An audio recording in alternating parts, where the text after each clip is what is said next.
सातारा जिल्ह्यातील जिल्हा परिषद निवडणुकांचा आढावा आपण घेतोय। आज 7 जानेवारी 2026 आणि आजचा गट आहे तो वारुंजी जिल्हा परिषद गट। कराड तालुक्यातील वारुंजी जिल्हा परिषद गट जो आहे तो खूप महत्त्वाचा जिल्हा परिषद गट आणि या गटामध्ये आता आरक्षण आहे सर्वसाधारण महिला, यामुळे मोठी चुरस पाहायला मिळणार आहे। आता या वारुंजी जिल्हा परिषद गटामध्ये कोणती कोणती गावे येतात ते आपण सुरुवातीला पाहूयात। वारुंजी, गोटे, मुंडे, खोडशी, वनवासमाची, जखीनवाडी, नांदलापूर, कोयना वसाहत, धोंडेवाडी, कालेटेक, भैरवनाथ नगर, चचेगाव आणि चौगुलेमळा या सर्व गावांचा या वारुंजी जिल्हा परिषद गटामध्ये समावेश होतो। हे विश्लेषण मी 3 टप्प्यात साधारणतः एक 10 ते 12 मिनिटाचं विश्लेषण असेल। आज 7 जानेवारी, अजूनही आचारसंहिता लागलेली नाही। आत्ता कोण इच्छुक उमेदवारांची नावं समोर येत आहेत, भारतीय जनता पार्टी असेल, काँग्रेस असेल, राष्ट्रवादी असेल किंवा शिवसेना असेल, यांच्या माध्यमातून सध्या काय चाचपणी सुरू आहे, कोण गावागावातून कुठली नावं आहेत समोर, जिल्हा परिषद आणि 2 गण म्हणजे वारुंजी पंचायत समिती गण आणि कोयना वसाहत पंचायत समिती गण। सुरुवातीला मी सांगितल्याप्रमाणे 3 टप्प्यामध्ये हे विश्लेषण असेल।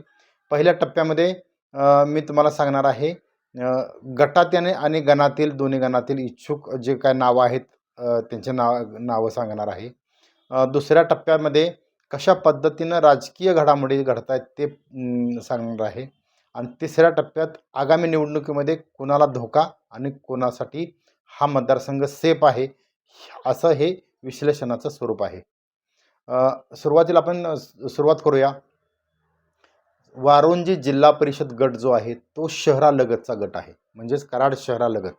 आता नुकत्याच झालेल्या नगर परिषद निवडणुकीमध्ये राजेंद्रसिंह यादव जे यशवंत विकास आघाडी आणि लोकशाही आघाडीचे अधिकृत उमेदवार होते, राजेंद्रसिंह यादव यांनी मोठ्या फरकाने विजय संपादन केल्यामुळं याचा परिणाम कराड शहरातील जिल्हा परिषद गटावर होण्यास आता सुरुवात झालेली आहे। म्हणजे शिवसेनेने सुद्धा या ठिकाणी चाचपणी करण्यास सुरुवात केलेली आहे। हा पहिला मुद्दा। आता यात लढत कशी कशी होईल ते पाहूया। भारतीय जनता पार्टी विरुद्ध सर्व पक्ष असं साधारणतः आजची परिस्थिती या मतदारसंघामध्ये पाहायला मिळते। मात्र काँग्रेसचे उमेदवार नामदेव पाटलांची जी मंडळी आहेत, सुनंदा नामदेव पाटील या काँग्रेसच्या उमेदवार असतील आणि जवळजवळ त्यांचं नाव निश्चित आहे काँग्रेसकडून आणि त्यांचं प्रचार यंत्रणा सुद्धा सुरू झालेली आहे। दुसऱ्या बाजूला भारतीय जनता पार्टीचं वारुंजी जिल्हा परिषद गटामध्ये मात्र तळ्यात मळ्यात अशी परिस्थिती निर्माण झालेली आहे। प्रमोद पाटील यांच्या पत्नी सौ दीपाली प्रमोद पाटील या उमेदवार असतील की दिलीप भाऊ चव्हाण यांच्या पत्नी सौ अरुणा दिलीप चव्हाण या उमेदवार असतील भाजपच्या, याबद्दल अजूनही भाजपमध्ये संभ्रम आहे। म्हणजेच काय, काँग्रेसचा उमेदवार निश्चित असताना भारतीय जनता पार्टी मात्र या ठिकाणी सध्या चाचपडताना दिसते। म्हणजेच काँग्रेसनं जवळजवळ 25 ते 30% प्रचार हा उरकत आणलेला आहे। मात्र भारतीय जनता पार्टीचा उमेदवार कोण असेल याबाबत दोन्ही जे उमेदवार इच्छुक उमेदवार आहेत या दोघांच्यामध्ये आणि कार्यकर्त्यांच्यामध्ये जोरदार द्वंद्व युद्ध अंतर्गत भाजपमध्ये पाहायला मिळते। म्हणजे प्रमोद पाटील यांच्या पत्नी असतील की दिलीप भाऊ चव्हाण यांच्या पत्नी असतील, याबाबत अजूनही शंका आहे। हा झाला भारतीय जनता पार्टीचा विषय। काँग्रेसच्या ला सपोर्ट म्हणून म्हणजे काँग्रेसच्या पाठीशी राहू शकतं कोण बघा, पृथ्वीराज चव्हाण यांच्या पाठीशी, गटाच्या पाठीशी माजी मंत्री बाळासाहेब पाटील यांचा राष्ट्रवादी शरद पवारांचा गट राहू शकतो। कदाचित उदयसिंह पाटलांचा गटसुद्धा नामदेव पाटील यांच्या पत्नी सुनंदा पाटील यांना मदत करू शकतो।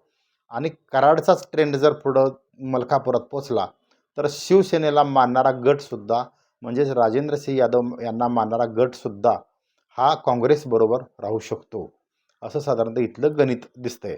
यामध्ये एकूण शहरालगत असलेल्या या परिसरामुळं वारुंजी जिल्हा परिषद गट खूप सेन्सिटिव्ह होत चाललेला आहे।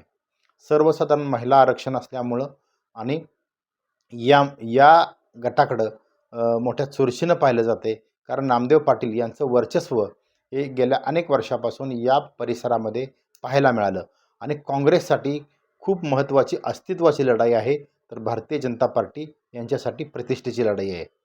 दुसरा गणाकडे आपण जाऊया। वारुंजी गण जो आहे तो इतर मागासाठी आरक्षित असल्यामुळं या ठिकाणी भारतीय जनता पार्टीकडून रुपेश वाघमारे मुंडे यांचं नाव साधारणतः आत्ता आघाडीवर दिसतंय.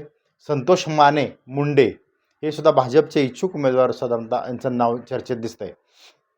दुसरीकडं राष्ट्रवादी काँग्रेस अजित पवार गटाकडून सुद्धा बापू पाटील चचेगाव यांचं नाव साधारणतः चर्चेलं जात आहे आणि पांडुरंग पाटील यांचे चिरंजीव चचेगावचे जे आहेत यांचं सुद्धा नाव या ठिकाणी राष्ट्रवादी काँग्रेस अजित पवार गटाकडून वारुंजी गटातून या ठिकाणी समोर येताना दिसते. अजून अनेक नावं आहेत, मात्र खरं तर प्रत्येक गावातून इच्छुक म्हणून कोण हे आमच्या नजरेतून अजून समोर येत नाहीत. जर कोण तुम्हाला जर असेल तर आम्ही पुढच्या विश्लेषणामध्ये नक्की तो उल्लेख करू. दुसरा कोयना वसाहत गण जो आहे तो सर्वसाधारण गटासाठी खुला आहे.